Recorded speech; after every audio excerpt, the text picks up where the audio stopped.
গণপ্রজাতন্ত্রী বাংলাদেশ সরকারের মাননীয় প্রধানমন্ত্রী জনাব তারেক রহমানের আমন্ত্রণে আমরা এখানে আজ ইফতারে একত্র হয়েছি। আমি অন্তঃস্থল থেকে ধন্যবাদ জানাই মাননীয় প্রধানমন্ত্রীকে আমাদেরকে আমন্ত্রণ জানিয়ে সময়টা করবার জন্য। সেই সাথে বাংলাদেশ থেকে ক্ষুধা এবং দারিদ্র বেকারত্ব দূর করবার জন্য ওলামা ইকরামের যে অক্লান্ত পরিশ্রম এবং অবদান আছে সেটি আরও জোরালোভাবে ভূমিকা রাখবার সুযোগ আছে বলে আমি মনে করি। শুধু কওমি মাদ্রাসাতে 7 লক্ষেরও বেশি এতিম, দুস্থ এবং অসহায় শিক্ষার্থীরা লালিত পালিত হচ্ছে।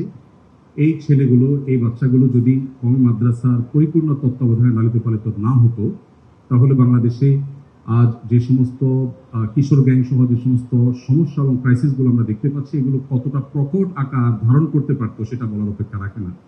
তো আমি আশা করি ওলামা ইকরাম তাদের কাজটা যেভাবে করে যাচ্ছেন, রাষ্ট্র থেকেও ওলামা ইকরামকে তাদের কাজ আরও সুন্দরভাবে সুচারুরূপে পরিপালন করবার ক্ষেত্রে সহযোগিতা থাকবে।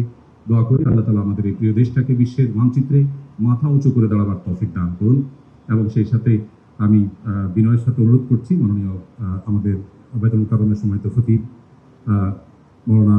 হযরত মাওলানা আব্দুল মালিক সাহেব হাফিজাহুল্লাহ কিছু কথা বলবেন ইনশাআল্লাহ।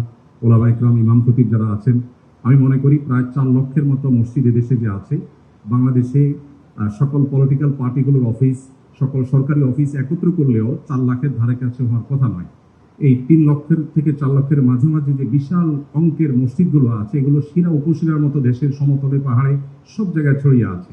এই মসজিদগুলোর ইমামদেরকে যদি সঠিকভাবে রাষ্ট্রে ব্যবহার করা হয়, আমার মনে হয় রাষ্ট্রের চেহারা বদলাবার জন্য খুব বেশি কিছুর প্রয়োজন হবে না।